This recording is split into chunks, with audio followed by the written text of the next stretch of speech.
Barkanku da zuwa Umar 24 TV. Ku danna mana alamar subscribe sannan ku danna ƙararrawar sanarwa domin samun sababbin shirye-shiryenmu da zarar mun daura. To ni dai akwai wata mata a saman anguwarmu da take dan kai mutane Saudiya haka. Lokacin da me aka rude ki? Ni dai ta kai yara biyu, yan uwana ma zan iya cewa ta kai su Saudiya. Sai na nuna mata muka je gidanta da mamar yarinyar da ta kai na biyu. Ta kai ta maman tana so ta ji ta sauka lafiya. Ta ce za ta je gidan, sai na ce zan bi ta, za mu je tare. To ke me ja hankalinki kike so ki je can din? Kawai saboda yanayin rayuwa. Yanayin rayuwa kamar ya? Mun rabu da mai gidana, ina da yara hudu kuma ba kula suke samu yace ya kamata ba. To ke kuma ya aka yi to abubuwa suka faru? Da muka je sai ake hira haka, bayan an gama hira sai na nuna mata cewa ni ma ina so za ta kai ni. Sai ta juya take tambayar matan yayan mamata, anya ku wance za ta iya tafiyan nan? Sai ta ce me zai hana, za ta iya mana tunda neman nan yaƙi. To bayan duk an kammala shirye-shiryen tafiya, ina kuma kuka tafi? Muka taho nan tasha, ta siya min karaman waya haka, ta bani kuɗin mota a hannuna, ta biya kuɗin mota, ta ɗauki naira 1000 ta bani a hannuna, muka tafi. Muka yi sallama dai, to sai da muka je gidan da muka je, irin gida ne haka babban gida da mata Abuja da mata da dama, to kowa sai in ji yana Oman.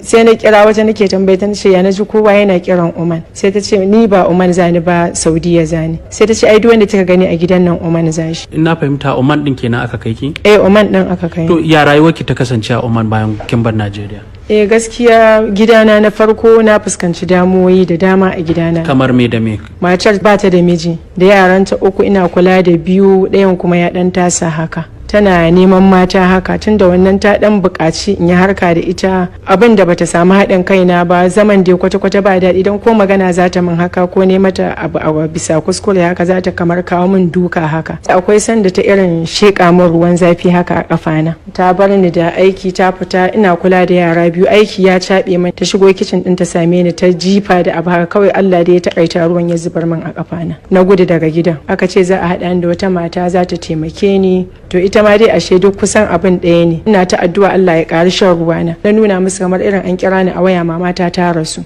Sai suka ce mini to ai ba ni abu bane ba, mata addu'a waye mace. Sai da ne kwana 4 ba ci ba sha. Sai dai in dan faki ido, in dauki dabino haka da ruwa in sha. To da suka ga yanayi na, to shine kawai suka sayi tiket suka tura mini, za su turo ni gida. Yanzu kamar wani abu ne cin zarafi kike tunawa da shi wanda aka yi miki a can, wanda in kika tuno shi kikan saka kuka? Gaskiya bayan kafin dai wannan kona na din da ta yi, akwai wani lokaci da shi ma akan ban yi wa yaron ta wanka da wuri ba, ta zo ta dauke wayata, ni kuma na ce ba zan ci gaba da aiki da ita ba. To wannan abun na fita na bar gidanta, sai da nayi sati ina kwana a masallaci, ne kwana 5 ina kwana a masallaci. Akwai kuma kamar irin makwabtan mu haka, wata yar Indiya na yi kwana 2 tare da ita. Gaskiya abin ya ci zuciyata sosai. Wata irin shawara zaki bawa mata yan uwanki da ma maza wanda suke da irin wannan sha'awar fita kasar waje don neman arziki?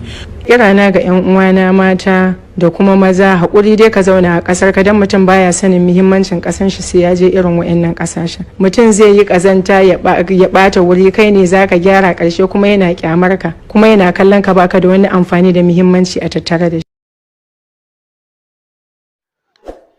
Umar 24 TV, tashar al'umma.